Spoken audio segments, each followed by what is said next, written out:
Saudara, salah satu tahanan Polda Sulawesi Utara bernama Alan Kolowai, 48 tahun, meninggal dunia. Keluarga mengeluh karena diduga almarhum mendapat perlakuan yang tidak manusiawi oleh penyidik kepolisian.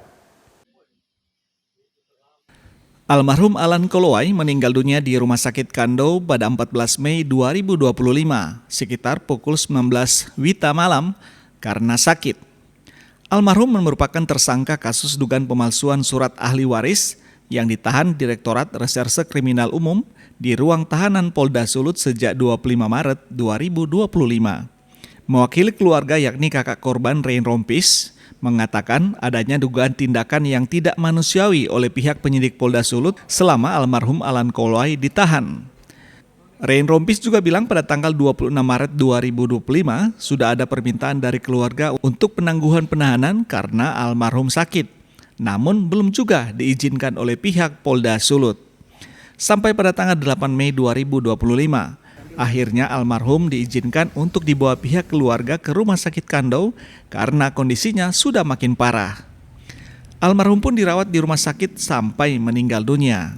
Tapi pada tanggal 24 malam itu sesudah kami korban pulang dari berobat, korban di rumah sudah dijaga dan itu mereka matikan lampu sampai pagi.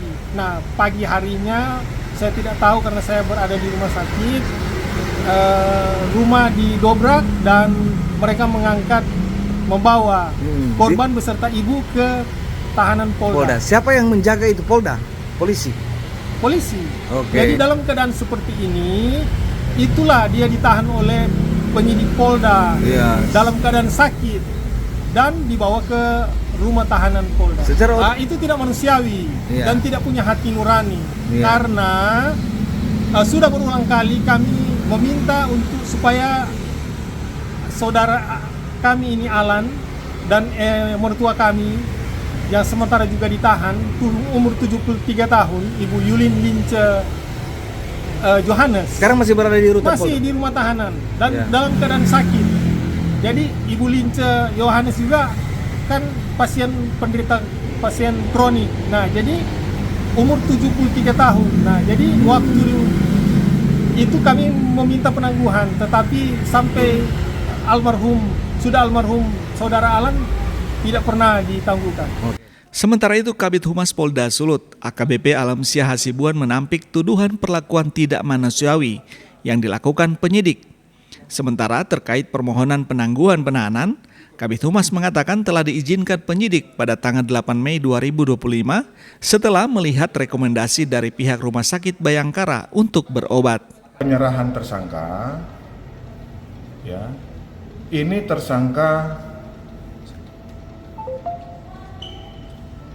pindah-pindah atau tidak kooperatif, tersangka pindah-pindah dan tidak kooperatif, sehingga ditimbulkan surat DPO. Dalam pencarian DPO ini, kemudian di tanggal 25 Maret 2025 ini yang tersangka berhasil ditangkap, kemudian dilakukan penahanan, dilakukan penahanan. Jadi tidak benar kalau seandainya ada perlakuan yang tidak baik terhadap tersangka. Nah, dalam proses penahanan, beliau ini ada penyakit. Penyakit katanya masalah penyempitan pembuluh darah. Kemudian ada keluhan, dilakukan pemeriksaan dari dokter kita, kemudian dirujuk ke Rumah Sakit Bayangkara. Dari Rumah Sakit Bayangkara memberikan rekomendasi untuk berobat.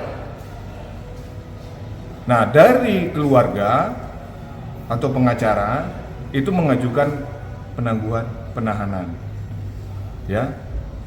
dan tersangka ditangguhkan tanggal 8 Mei 2025. Ya. Setelah ditangguhkan, korban dalam keadaan sehat, ya, dalam keadaan baik, pulang ke rumah.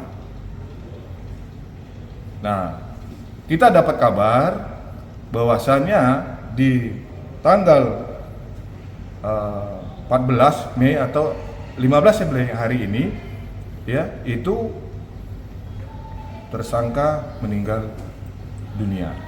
Atas kejadian ini, pihak keluarga telah mendatangi Mapolda Sulut pada Kamis siang untuk melaporkan atas dugaan tindakan yang tidak manusiawi dan dugaan kelalaian yang dilakukan penyidik di Treskrimum Polda Sulut. Aldi Pascual, Kompas TV Manado, Sulawesi Utara.